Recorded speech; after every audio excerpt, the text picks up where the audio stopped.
So nobody likes to dig in water, and you can see you got to really pry up that stuff to get it out of there. I recently had a chance to stop by this old job. This was from 2017, so it's what, 4 years old now, and still working so good. But it's a great video of how to install French drain, and it's got so many different parts in it. I hope that you enjoy this. And this is something that you guys can do yourselves. Yeah, you can see we're digging in water, and it is a little tough in that water, but I promise you, you can do this. I've also added some information about live help and the free group help on Saturday mornings. It's at the end of the video, so watch, subscribe, and learn how to do these types of jobs yourself. Hey, good morning. Chuck here at Apple Drains. Today we're putting in a yard drain, French drain, and a flooded area alongside the fence. Let's take a look. You can see over here by the fence, we've already started just to dig a little bit. You can see all the water that's trapped right here at the fence. It's all coming off of the pool deck, and it just runs over here and just floods. So what we're going to do is we're going to dig this area out. We're going to remove the soil. We're going to put in our gravel perforated pipe. We're using the Easy Flow system, which is the styrofoam peanuts. That's going to be down underground, give this water a place to go. Then we'll discharge it with solid pipe right up there where Dan's standing and go from there. So one of the problems with sandy soil, loomy soil, or clay soil is once that becomes saturated, there is no place for this water to go. And you can see basically we're already a shovel deep. We're going to go ahead and trench all this section out. You can see the water still standing over here, about 30 feet. And then we'll switch to solid pipe and send this, it's got real good fall, all the way out to the street. So nobody likes to dig in water, and you can see you got to really pry up that stuff to get it out of there. But it'll come out. Wiggle, wobble, pry it, let some of your water drain off, pick up that soil, set it in the barrel. Should take about an hour, maybe less.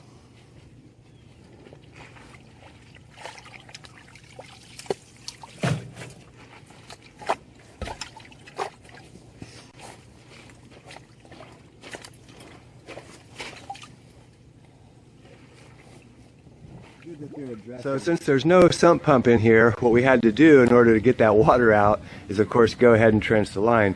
We brought it out this far and it's starting to drain really good. You can still see it flowing. If you look carefully, you can see the little ripples right up here. It's draining out of there fairly quickly, coming nicely back in the back where we already took the water out, or the soil out. So we'll go ahead and keep on digging, and then we'll lay some pipe here through this trench, cover it up, and then we can run our wheelbarrows back and forth. So we've been moving a lot of soil here. We're down at the right depth now, and you can see how much water is in the ground here. It's just unbelievable. Trench draining out towards the front.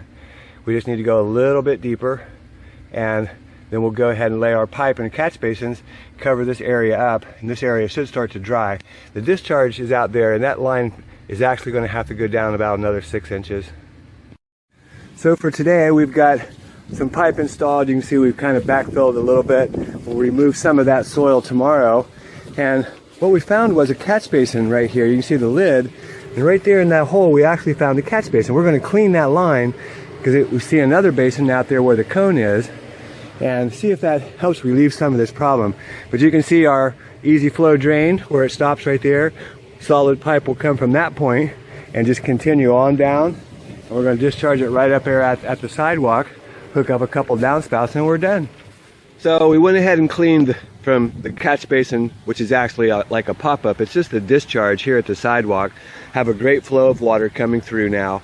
And this is actually a storm drain that probably the developer put in. And it has long since not been maintained, and of course wasn't working at all. So you can see here's the inlet of the catch basin. We tested that with a garden hose. It works great, comes right out. We're going to go ahead and continue our pipe from right here which picked up that French drain that we installed yesterday in the back, and go ahead and trench a new line out through this tough area where the viburnum roots are, and of course all of these cables. But need to put a new line in here. We're going to do that just now. Okay, so we've continued our trench. You can see it's been a real tough spot here because we've got all kinds of cable wires that come through here. What we do is, the area was marked, we go ahead and dig, on their markings. Of course, they're not usually correct, but we go ahead and find the cable and then we just pull it all up as we go. This one was tough because it was matted in between two palm trees, and the root system that you see down here, this is palm roots, and they're severe. They're tight, they're tough to cut through. But again, if you believe you can do something, I guarantee you can do it. So we've got our trench now, it's all the way to the back. Of course, we backfilled some of that yesterday. We're ready to hook up the downspouts, the one in the back, and we're also hooking up the neighbors, which we don't really like to do, but we went ahead and did it on this job. The reason that we don't like to hook up neighbors' downspouts is because the question remains, who maintains the system? If it backs up, which one of the homeowners in the future is going to be responsible to clean it or repair it? So if you do hook up your neighbors, make sure that you think about that before you do so. Okay, so now we're setting the pop-up. Remember, water is going to come down the line all the way down through, and as it comes to the end, it just lifts up this little lid and disperses, out across the yard. Interesting things, when you're digging in an area that does not have a basement, doesn't freeze, could be Texas, Georgia, anywhere along the coast usually, Florida. See the clean out, we're actually right on top of the sewer line. It's very shallow, and of course we had all these utilities.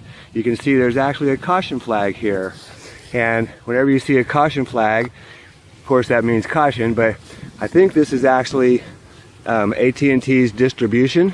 You can see this is an AT&T distribution box, and fiber optics, those kind of things. It's usually within 6 inches below that caution flags. Be really careful when you dig through your utilities, because you don't want to have to damage a fiber optic line. So anyways, we're going to go ahead and finish installing, cover up this pop-up to the end, and lay the line on down, a couple of T's to hook up from the downspout drains, and we'll backfill and we're done. So for everyone that wants to see how a pop-up works, I've got the garden hose running in the back, and you can see as water comes down the line, it fills up the pipe and it just pushes that pop-up up and disperses. And of course, here it's just running across the sidewalk, but in your middle of your yard, it would just disperse out into the yard. Works pretty well, but you do lose a lot of fall. If you think about, there's a 4-inch 90 underneath of this, so that line has to fill up with water. Much better is to come out and cut the curb and have a nice discharge. Hey, this is Chuck with Apple Drains, reminding you that if you believe you can do something, I guarantee you can do it. Have a great day.